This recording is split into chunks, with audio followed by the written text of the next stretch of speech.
नमो गोभ्यः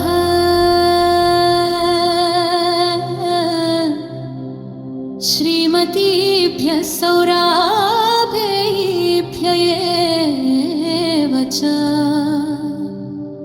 नमो ब्रह्मनुताभ्यश्च पवित्राभ्यो नमो नमः।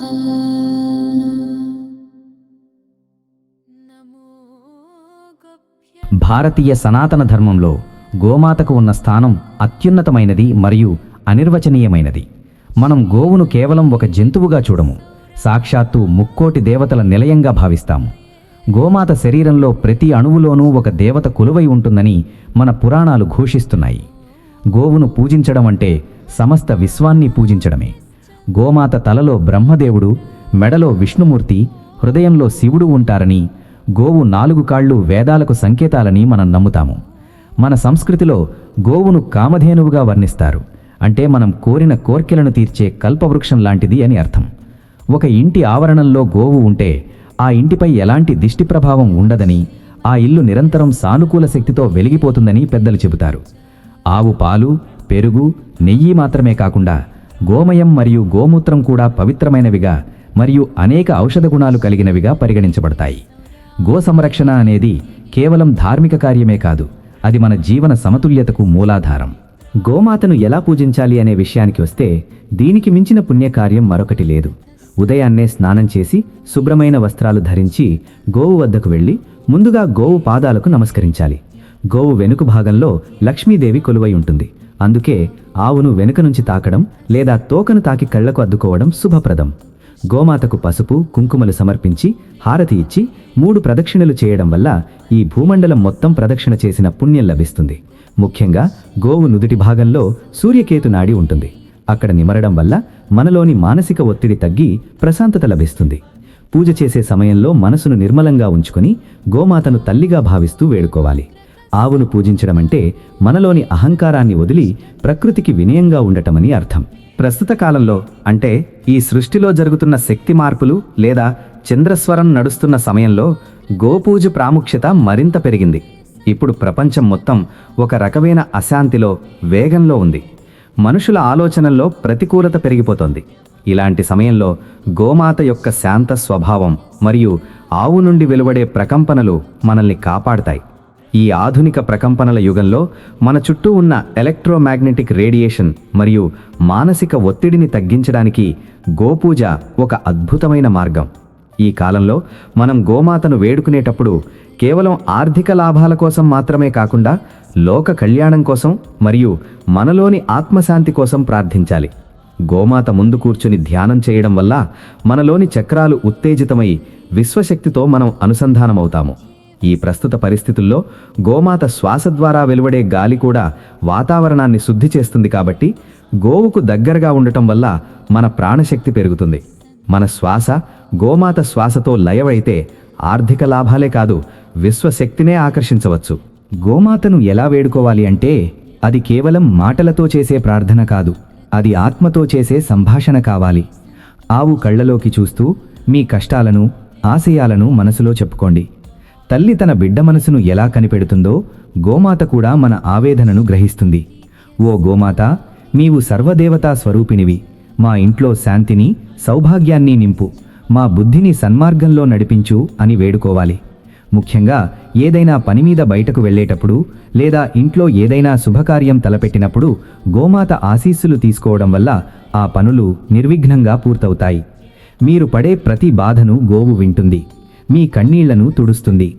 గోమాతను కేవలం ఒక జంతువులా కాకుండా మీ కుటుంబంలో ఒక సభ్యురాలిగా భావించి ప్రేమగా నిమిరినప్పుడు కలిగే అనుభూతి వర్ణనాతీతం. ఆ ప్రేమలో ఉండే శక్తి మీ కర్మలను కూడా ప్రక్షాళన చేయగలదు. గోపూజ వల్ల కలిగే ఫలితాలు అపారమైనవి.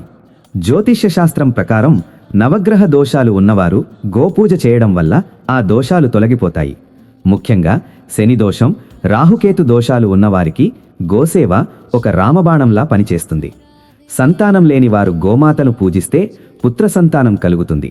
దీర్ఘకాలిక అనారోగ్యంతో బాధపడేవారు గోమయముతో లేదా గోమూత్రంతో కూడిన చికిత్సలు పొందితే ఆరోగ్యం సిద్ధిస్తుంది. ఆర్థిక ఇబ్బందులున్నవారు ప్రతి శుక్రవారం గోపూజ చేయడం వల్ల లక్ష్మీదేవి అనుగ్రహం లభిస్తుంది. పితృదోషాలున్నవారు గోమాతకు గ్రాసం, దాణా తినిపిస్తే వారి పితృదేవతలు శాంతిస్తాలని శాస్త్రాలు చెబుతున్నాయి. ఒక రకంగా చెప్పాలంటే మనిషికొచ్చే ప్రతి సమస్యకు గోమాత సేవలో పరిష్కారం ఉంటుంది. ఇది కేవలం నమ్మకం మాత్రమే కాదు, వేల ఏళ్లుగా లక్షలాది మంది అనుభవపూర్వకంగా తెలుసుకున్న సత్యం. గోమాతకు మనం పెట్టే ఆహారం మీద కూడా ఫలితాలు ఆధారపడి ఉంటాయి.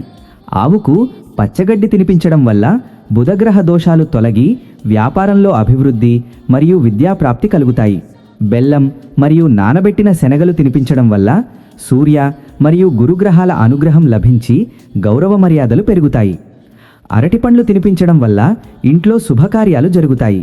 అలాగే తవుడు, పొట్టు వంటి ఆహారం పెట్టడం వల్ల కుటుంబంలో ఉన్న అశాంతి తొలగిపోతుంది. మనం ఇచ్చే ఆహారం సాత్వికమైనదిగా ఉండాలి.